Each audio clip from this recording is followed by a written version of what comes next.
इस वीडियो में हम ब्लड रिलेशन से जो मोस्ट इंपॉर्टेंट क्वेश्चन जो देखने वाले हैं, ठीक है। तो फर्स्ट ये क्वेश्चन आपका दिया गया है, तो क्वेश्चन को पढ़ लेते हैं। तो पेन को यहाँ पर पहले ले लेते हैं, ठीक है। क्वेश्चन आपका दिया गया है, ए की माँ बी की बहन है और सी की बेटी है, डी बेटी है बी की और बहन है, ई की, तो सी का ई से क्या संबंध है। तो हमें सी का जो ई से संबंध बताना है, क्या संबंध है, ठीक है। तो सबसे पहले क्वेश्चन को सॉल्व करने से पहले कुछ बातों को जान लेते हैं, ठीक है। तो अगर जो आपका जो आदमी दिया गया, लड़का दिया, उसे हम वर्ग से दर्शाएंगे, ठीक है। अगर जो लड़की औरत दिया गया तो उसे हम वृत्त से दर्शाएंगे। भाई बहन को आपको दर्शाना तो आप इस तरह दर्शा सकते हैं, ठीक है। अगर जो पति पत्नी को दर्शाना है तो आप इस तरह जो है दर्शाएंगे, ठीक है। तो ये क्वेश्चन में आपको पता रहना चाहिए। इस तरह जो क्वेश्चन अगर जो हम समझाएंगे तो आपको जो समझ में आएगा। तो देखते हैं, ए की माँ बी की बहन है, तो ए की माँ, ठीक है, ए की माँ यानी कि ऊपर ए की माँ पता नहीं है कौन है, ठीक है।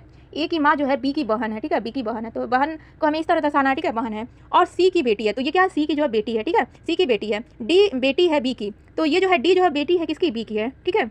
डी तो यहाँ यानी कि वृत्त से दर्शाना है, बेटी है। और बहन है ई की, क्या है, बहन जो है ई की है, ठीक है, ये भी बहन है ई की। तो सी का ई से संबंध, तो यहाँ पर जो आपको जो है बताना है सी का संबंध जो ई से क्या होगा, ठीक है। तो यहाँ पर जो ऑप्शन जो मिस्टेक हो गया है, ये रॉन्ग लिखा गया है, ठीक है। या तो जो है नानी, या तो जो है यहाँ पर क्या लगेगा, या तो जो नाना लगेगा या तो जो है नानी, ठीक है। दोनों में से एक आंसर है, क्योंकि यहाँ पर जो आपका बताया नहीं गया कि ये जो है आदमी है कि औरत है, ठीक है। अगर जो यहाँ पर आदमी औरत के बारे में बताया रहता है तो उसी के अनुसार यहाँ पर ऑप्शन मतलब राइट होता है, नानी या नाना होता है या नानी होता है, ठीक है। पर उसके बारे में बताया ही नहीं गया सी के कि क्या है, ठीक है। इसीलिए आपका जो है ये दोनों आंसर जो राइट होगा, नाना या नानी, ठीक है। तो वीडियो पसंद आएगा इसे लाइक और सब्सक्राइब भी करिएगा फ्रेंड्स, ठीक है।